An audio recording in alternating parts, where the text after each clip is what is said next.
Hello everybody, welcome back to my vlogs. Vlog की शुरुआत कर रही हूँ। राम के लिए ब्रेकफास्ट बना रही थी उससे, तो आज मैं उसके लिए बना रही हूँ आलू का पराठा। और ये आलू का पराठा बहुत ही स्पेशल है बिकॉज इसमें हमें ना उबले हुए आलू की ज़रूरत नहीं होती है। मैंने क्या किया, सबसे पहले एक कच्चे आलू को ग्रेट कर लिया, कद्दूकस करके रख लिया है। उसमें मैं मिला रही हूँ गेहूँ का आटा। एक छोटा आलू लिया था तो जो आटा है वो भी अराउंड 1.5 चम्मच के आसपास लूँगी, उतना सफिशियंट होता है बच्चे के लिए। फिर मसाले में मैंने डाला है नमक, हींग, अजवाइन और हल्दी, सिर्फ इतनी चीज़ें। और फिर पानी से इसका एक अच्छा सा बैटर बना लिया मिक्स करके। सो बेसिकली चीला जैसा होता है ना, वैसा बैटर बनाना है आपको। अच्छे से मिक्स कर देना है। और ये जो पर्टिकुलर आलू का पराठा है ना, ये बच्चों के लिए स्पेशली बहुत अच्छा होता है क्योंकि ये नॉर्मल आलू पराठे से काफ़ी ज़्यादा सॉफ्ट होता है। नॉर्मल आलू के पराठे क्या होते हैं, थोड़े टाइम बाद कड़क हो जाते हैं, बट ये कड़क नहीं होते हैं।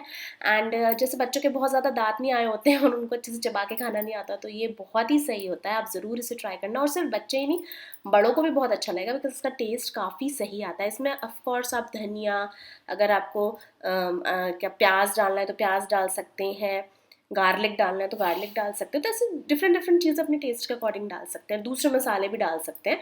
फिर क्या किया, मैंने पैन को गर्म किया और उसमें डाला घी। और फिर हमने ये जो बैटर बना करके रखा है ना, ये बैटर उसमें डाल दिया और फिर कवर करके धीमी आंच में पकने देना है क्योंकि हमें इसमें जो आलू था वो कच्चा लिया था तो वो अच्छे से पक जाए। वैसे तो हमने ग्रेट किया है तो वो बहुत जल्दी पक जाता है, लेकिन फिर भी अच्छे से कवर करके पकाएं इसे, ताकि आलू जो है वो एकदम अच्छे से पक जाए। और दोनों तरफ से इसको फ्लिप करके अच्छे से सेक लेना है। एंड मैं श्योर हूँ आपके बच्चे को भी ये बहुत पसंद आएगा। मुझे आप में से बहुत सारे लोगों के कमेंट्स आते हैं कि हमारा बच्चा कुछ खाता नहीं है, प्रीति सजेस्ट करो। देखो, बच्चे ना बहुत कम ही होते हैं ऐसे जो सब कुछ खाते हैं। हमें एक्चुअली मदर्स को बहुत ट्राई करना होता है डिफरेंट डिफरेंट चीज़ें। वो 2 और भी खा लेना, उसी में सेटिस्फेक्शन हो जाता है।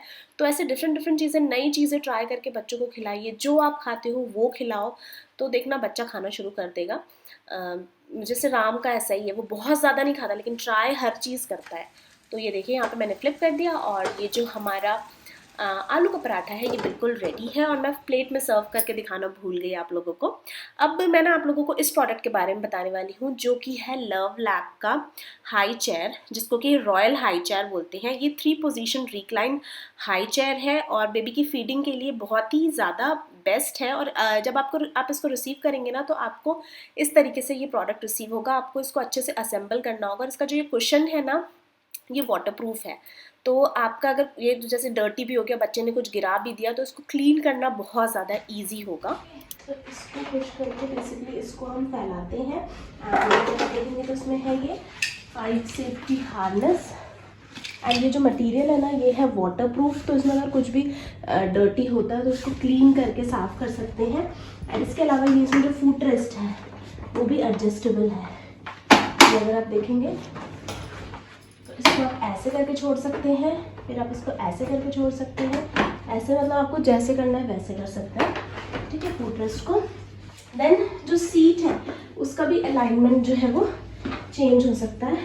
सीट की अलाइनमेंट भी चेंज हो सकती है, ऐसे या फिर ऐसे। मतलब बच्चे को अगर सुलाना है तो आप आराम से रेस्ट पोजीशन दे सकते हैं। नहीं तो ये पीछे का जो बटन है, इसको प्रेस करके सीट की अलाइनमेंट भी चेंज कर सकते हैं। देन इसके बाद में बारी आती है ये जो सीट है इसको ऊपर और नीचे करने की।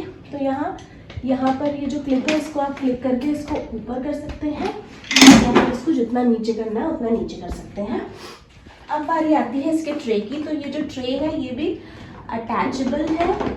इस तरीके से आप अटैच कर सकते हैं एंड इस तरीके से इसको डी अटैच कर सकते हैं। प्लस ये जो ऊपर वाला पोर्शन है इसको अलग से आप निकाल करके वॉश करने ले जा सकते हैं। ये एक अलग से रहेगा इसमें। तो ये हो गया। देन इसमें आपको मिलेंगे व्हील्स भी। तो अगर आपको इसको कहीं मूव भी करना है तो ये बहुत इजीली मूव हो जाएगा, कुछ ऐसे, ठीक है, इस तरीके से।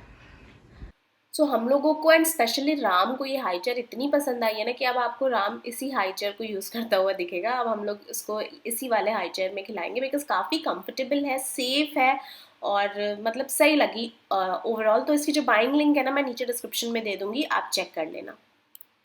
Hello everybody, welcome back to my vlogs. कैसे हैं आप सब? और अभी ना आफ्टरनून होने वाली है एक्चुअली, और मैंने सोचा कि चलो व्लॉग शुरू करते हैं। एक्चुअली मतलब बहुत दिन हो गए मैंने व्लॉग नहीं किया। लास्ट टाइम मैंने उस दिन व्लॉग किया था जिस दिन मैंने मेहंदी लगवाई थी। 4 डेज़ हो गए एक्चुअली। और देखेंगे अब तो मेहंदी अब थोड़ी थोड़ी निकलने भी लग गई है। ये मैंने एक्चुअली एक्चुअली थोड़ा ज़्यादा हो रहा है ना। ये मेहंदी मैंने बाहर से लगवाई है, इसलिए 4 डेज़ तक के फिर भी अच्छी लग रही है। और जो हम कोन ला के खुद से लगाते हैं वो तो 3rd डे से ही आई थिंक वो बिल्कुल स्किन जैसी निकलने लगती है, और ये स्किन जैसी नहीं निकल रही है, ये भी एक चीज़ अच्छी है। वैसे बैक की तो कम्प्लीटली बहुत प्यारी लग रही है। सो मुझे तो बहुत अच्छी लगी ये मेहंदी की डिज़ाइन। आप में से बहुत सारे लोगों के मैसेज आए कि काफ़ी सुंदर लग रहा है हाथ। मुझे खुद को भी बहुत अच्छा लग रहा है। मुझे मेहंदी लगाना एक्चुअली मुझे मेहंदी लगाना ना असल में बहुत अच्छा लगता है। और इस बार तो मैं बहुत दिनों से सोच रही थी, जब से सावन स्टार्ट हुआ था ना तब से कि लगवाना है, बट हो ही नहीं पा रहा था। लेकिन इस बार अब फाइनली मैंने लगवा लिया। और अभी ऐसा लगाया है, मंडला आर्ट वाली लगाई है। अब तीज आ रही है ना, टच वुड मैं तीज कर पाऊँ, क्योंकि हो सकता है कुछ गड़बड़ हो जाए मेरी तीज के टाइम पर। मतलब 70% चांसेस है कि कर लूँगी, 30% चांसेस है कि बिगड़ सकती है। Let's see. ठीक है, तो अगर नहीं बिगड़ी तो मैं इतनी मेहंदी सोची है मैंने एकदम अच्छी वाली तीज के टाइम पर लगाने के लिए, बिकॉज लास्ट ईयर नहीं कर पाए थे हम लोग, तो इस बार बहुत अच्छे से सोचा है लगाने के लिए। और साड़ी भी मैंने कुछ बहुत डिफरेंट सोची है इस बार पहनने की, वो मैं बता दूंगी आपको, कोई ऐसे सरप्राइज नहीं है। साड़ी से याद आया, यस मुझे आपसे एक सजेशन लेना था, अभी वो भी दिखाती हूँ। सो हाँ, अब और तो कुछ नहीं है, बस यही है कि दिन का टाइम है और मैंने आज ये वाली चोटी की है। मुझे आजकल ऐसी चोटी करना बड़ा अच्छा लग रहा है। और बाल सामने के थोड़े वियर्ड लग रहे हैं, करवाऊंगी यार मैं स्मूथनिंग। एक्चुअली कोई बात नहीं, इतना तो चलता है ना। असल में आदत हो गई है। बाल एकदम वो स्ट्रेट ना बहुत ही अच्छे लगते थे, मतलब हमेशा ऐसा लगता था प्रेजेंटेबल है। और इसमें क्या है, बार बार ऐसा करना पड़ता है कि यार अजीब लग रहा है, बट कोई बात नहीं ना, इतना भी अजीब नहीं लग रहा। थोड़े मेरे बाल ठीक हो जाए, हेयर फॉल मतलब प्रॉपर हो जाए कि अब नहीं होगा, तो फिर मैं फिर से करवाऊंगी वो ट्रीटमेंट। दुर्गा पूजा से तो पहले करवा लूंगी। हाँ, तो मुझे साड़ी से क्या याद आया था, एंड आप सोच रहे होंगे ना कि राम अभी तक क्यों नहीं आया। वो सोया नहीं है, वो हॉल में बैठा हुआ है टीवी के सामने, और वो चल रहा है क्या, व्हील्स ऑन द बस। तो वो व्हील्स ऑन द बस उसको बहुत अच्छा लगता है, तो वो वहीं बैठा हुआ है। और उसको अभी ध्यान नहीं आया है कि मम्मा आसपास नहीं है। उसको अगर ध्यान आ गया कि मम्मा नहीं है तो वो व्हील्स ऑन द बस भी छोड़ करके आ जाएगा। हाँ, सो मुझे आपको दिखाना था ये साड़ी। ये जो साड़ी है ना, ये मेरी शादी के टाइम की है, मेरी मम्मी ने दी थी। और इस साड़ी को मैंने अभी तक के एक भी बार नहीं पहना, इवन इसका फॉल पीको भी नहीं हुआ है। इस बार मम्मी आई थी ना, तो उन्होंने देखा तो मुझे डांट भी पड़ी कि यार इतनी अच्छी साड़ी दी थी तुझे और तूने पहना ही नहीं। मतलब मैंने फॉल पीको तक नहीं कराया, एक बार भी नहीं पहना। और दुर्भाग्य की बात यह है कि अब इसका फैशन जो है वो जा चुका है। ये अब फैशन में है ही नहीं, ये वाला मतलब ये जो पाइप वाले अभी भी लोग पहनते हैं, देखा है मैंने, ये पाइप वाली जिसमें स्टिचिंग होती है, कढ़ाई वढ़ाई। सो मैं थोड़ी कंफ्यूज हूँ इसको लेके। ऑफ कोर्स मैं इसको पहनना चाहती हूँ बिकॉज इसका कलर बहुत सुंदर है और मम्मी ने दिया है।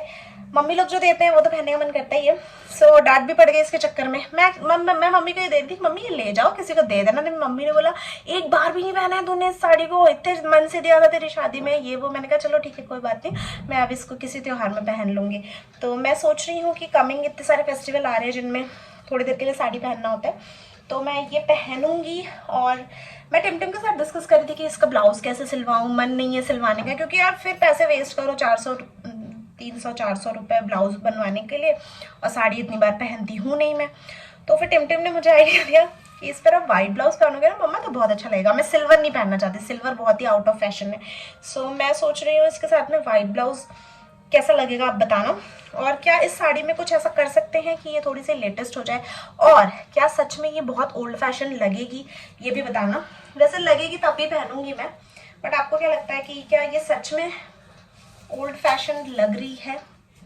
इसका कलर एक्चुअली बहुत प्यारा है ना, प्याज प्याज वाला कलर है ना, सुंदर है ना। सो बताना मुझे, ठीक है। मुझे यही आपसे सजेशन लेना था। और तीज में जो मैंने सोचा है पहनने के लिए वो मैं थोड़े दिन बाद बताऊंगी, इतनी भी क्या जल्दी है। अभी मैं थोड़ी देर से मिलती हूँ आपको, जाती हूँ देखती हूँ राम क्या कर रहा है। चाय चढ़ाई है मेरे लिए, वो चाय पी लूँ मैं, चाय चल जाएगी। उफ, उफ। डायरेक्टली शाम को मिल रही हूँ आप लोगों से। शाम को हम लोग गए थे मंदिर, हम तीनों गए थे, टिमटिम नहीं गई थी। टिमटिम अब हम लोगों के साथ बहुत कम ही जाती है बाहर। वो बोलती है मैं घर पर रहकर टीवी देख लूँगी, नहीं तो होमवर्क कंप्लीट कर लूँगी। तो वो होमवर्क कर रही थी और हम तीनों मंदिर गए थे। एंड फिर मंदिर से ही हम लोग चले गए थे डी मार्ट, और राम को मैं टोपी पहनाकर इसलिए ले गई हूँ, आप लोगों के कमेंट आते हैं कि प्रीति इतनी गर्मी में टोपी क्यों पहनाया। यार पुणे का वेदर एक्चुअली बहुत अच्छा रहता है यहाँ पर ना। अभी के टाइम पर भी बच्चों को बिना टोपी के नहीं ले जा सकते, ऊपर से मैं तो बाइक से गई थी, तो टोपी बहुत ज़्यादा ज़रूरी था। यहाँ पर आप बाहर निकलोगे ना तो आपको हर बच्चा जो राम की एज से 1-2 साल बड़ा है, छोटा है, सब आपको टोपी पहने हुए दिखेंगे, क्योंकि यहाँ का वेदर ऐसा है, बहुत हवा चलती है। सो हम लोग गए थे मंदिर, लेकिन हम डी मार्ट चले गए क्योंकि हमें 1-2 सामान लेना था। बट 1-2 लेने जाओ डी मार्ट तो ऐसा कभी नहीं होता, बहुत सारा सामान आ ही जाता है। तो हम लोग अननेसेसरी चीज़ें नहीं ली गए, तो सोचा अभी रक्षाबंधन आ रहा है तो कुछ दूसरी चीज़ों की भी ज़रूरत है, वो ले लेते। टिम टिम के लिए एक्चुअली मुझे कुछ लेना था। मैंने उसको बोला था कि इतने, मतलब एक पर्टिकुलर मैंने उसको डिजिट दिया था, इतने मार्क्स आ जाएंगे तो आपको कुछ गिफ्ट दूंगी। तो उसने अच्छा परफॉर्म किया था, तो उसके लिए गिफ्ट भी लेना था मुझे, तो वो भी ले लिया। चलो पापा के पास चलो, चलो चलो, देखो पापा चले गए, जल्दी चलो चलो। दो, मैं पकड़ लूँ, दे दो, दे दो, चलो चलो पापा के पास चलो, लेट्स गो। हाँ चीची चीची, चलो जल्दी चलो, देखो पापा गए, जल्दी चलो, मैं जा रही हूँ, बाय।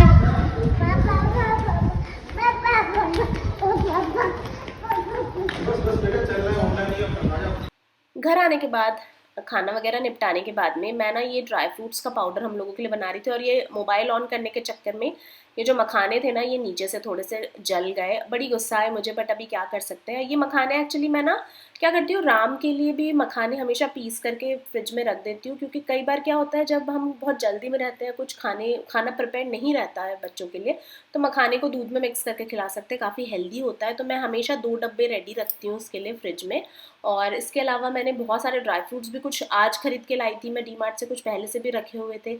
तो मुझे ना हम मतलब बड़ों के लिए एक ड्राई फ्रूट का पाउडर बनाना था, और भी दूसरे दूसरे इंग्रेडिएंट डाले हैं उसमें, मैं आगे बताती हूँ आपको। और राम के लिए मुझे एक तो ये मखाने का पाउडर रेडी करना था, दूसरा मुझे उसके लिए ड्राई फ्रूट के लड्डू बना करके रखने थे, जिसमें मैं ये सारे सीड्स भी डालने वाली थी। तो यहाँ पर मैंने जो मखाने थे उसको तो घी में रोस्ट किया था, इसके अलावा ये बाकी के जितने ड्राई फ्रूट्स हैं इनको बस ड्राई रोस्ट ही कर रही हूँ। इसके हम लोगों के लिए बनाऊंगी पाउडर, फली दाने भी डालूंगी, और वो चने जो आते हैं ना, फूटे हुए चने, मुझे नहीं पता उसे क्या बोलते हैं, जो चटनी वगैरह में डालते हैं लोग, वो भी डाला। तो ये देखिए ये हमारा पाउडर रेडी है, हम तीनों बड़े लोग खाएंगे। तो इसमें क्या है, सारे ड्राई फ्रूट्स जैसे कि काजू, बादाम, मखाने, फली दाने, वो चना, सौंफ, और क्या बोलते मिश्री, ये सारी चीज़ें वो उस पाउडर में है। और ये मैंने राम के लिए लड्डू का ये बनाया है। इसमें मैंने ना सारे ड्राई फ्रूट्स यूज़ किए हैं, इवन इसमें सारे सीड्स भी यूज़ किए हैं, हम लोगों के में सीड्स यूज़ नहीं किए थे, सारे सीड्स यूज़ किए हैं। और इसको मैंने किशमिश के साथ में ग्राइंड कर दिया है राम के लिए, तो किशमिश की वजह से ये अच्छे से ग्राइंड हो गया और इसका लड्डू बना लिया है। तो ये दिन में एक या कभी आधा देती हूँ उसे, मन होता है तो अच्छे से खाता है, नहीं तो नहीं खाता, बट देती हूँ। और अगर आप अपने बच्चे के लिए बनाएंगे तो पहले सारे ड्राई फ्रूट्स उसे अलग से ट्राई कराना कि किसी पर्टिकुलर ड्राई फ्रूट से एलर्जी तो नहीं है, फिर ही ऐसा लड्डू बना करके बच्चे को देना। सो ये जो वीडियो है ना, इसको कर रही हूँ यहीं पर फिनिश। वीडियो पसंद आएगा तो लाइक कर देना, मिलते हैं नेक्स्ट वीडियो में, बाय बाय।